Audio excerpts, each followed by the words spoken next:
നമ്മളിന്ന് പഠിക്കാൻ പോകുന്നത് 3ാം ക്ലാസ്സിലെ കേരള പാഠാവലി യൂണിറ്റ് 1-ലെ നിറങ്ങളുടെ നൃത്തം എന്ന പാഠഭാഗമാണ്.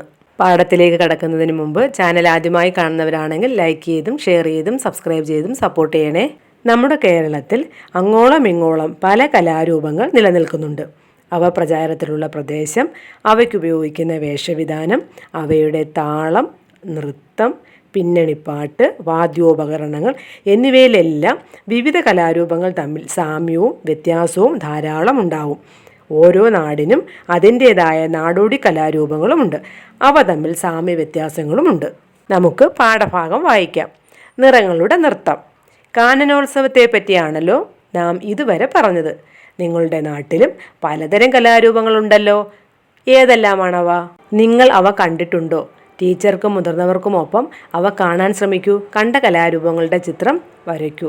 കലാരംഗത്തുള്ളവരുമായി സംസാരിക്കൂ. ഓരോ നാട്ടിലും കലാരൂപങ്ങളുണ്ട്. ഇവയുടെ മുഖത്തെഴുത്തും ചമയങ്ങളും ഒരുപോലെയല്ല. വാദ്യോപകരണങ്ങളിലും മാറ്റമുണ്ട്. പാട്ടുകളിലും അവതരണ രീതിയിലും മാറ്റം കാണാം. 2 കലാരൂപങ്ങളുടെയും ചിത്രം നോക്കൂ. ഏതൊക്കെ കലാരൂപങ്ങളുടെ ചിത്രങ്ങളാണ് മക്കളെ കൊടുത്തിട്ടുള്ളത്? ഒന്ന് കഥകളി, മറ്റൊന്ന് പടയണി. ഈ 2 കലാരൂപങ്ങൾക്കും തമ്മിൽ സാമ്യവുമുണ്ട്, വ്യത്യാസവുമുണ്ട്. അവ എന്തൊക്കെയാണെന്ന് നോക്കാം. കഥകളിയിലെ കത്തിവേഷമാണ് ചിത്രത്തിൽ കാണിച്ചിട്ടുള്ളത്. മരം കൊണ്ട് നിർമ്മിച്ച ചെറിയ കിരീടമാണ് കഥകളിയിൽ ഉപയോഗിക്കുന്നത്. എന്നാൽ പടയണിയിൽ കുരുത്തോല, പാള എന്നിവ കൊണ്ട് നിർമ്മിച്ച വലിയ കിരീടമാണ് ഉപയോഗിക്കുക. തുണി കൊണ്ടുള്ള വസ്ത്രങ്ങളാണ് കഥകളിയിൽ ധരിക്കുന്നത്. പാള, കുരുത്തോല എന്നിവ കൊണ്ട് നിർമ്മിച്ച വസ്ത്രങ്ങളാണ് പടയണിയിൽ ഉപയോഗിക്കുന്നത്. ഏത് അവസരത്തിലും കഥകളി അവതരിപ്പിക്കാം. എന്നാൽ പടയണി എങ്ങനെ അവതരിപ്പിക്കുക? വർഷങ്ങളിൽ ചില പ്രത്യേക മാസങ്ങളിൽ മാത്രമേ പടയണി അവതരിപ്പിക്കുകയുള്ളൂ. ചെണ്ട, മദ്ദളം, ചേങ്ങില, ഇലത്താളം, ഇടയ്ക്ക, ശംഖ് എന്നീ വാദ്യോപകരണങ്ങൾ കഥകളിയിൽ ഉപയോഗിക്കുന്നു. തപ്പ്, ചെണ്ട, കൈമണി എന്നീ വാദ്യോപകരണങ്ങളാണ് പടയണിയിൽ ഉപയോഗിക്കുക. കത്തിച്ചു വെച്ച നിലവിളക്കിന് മുന്നിലാണ് കഥകളി അവതരിപ്പിക്കുന്നത്. എന്നാൽ പടയണിയിൽ നിലവിളക്ക് ഉപയോഗിക്കുന്നില്ല.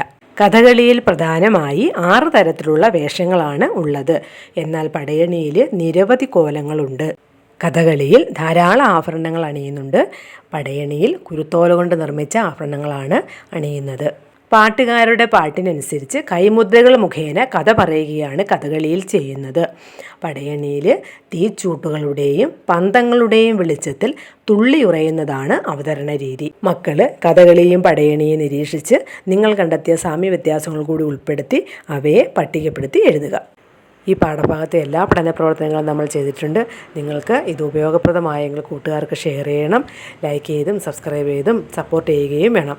ഇനി അടുത്തൊരു വീഡിയോയിൽ മറ്റൊരു പാഠവുമായി നമുക്ക് വീണ്ടും കാണാം. Okay, thank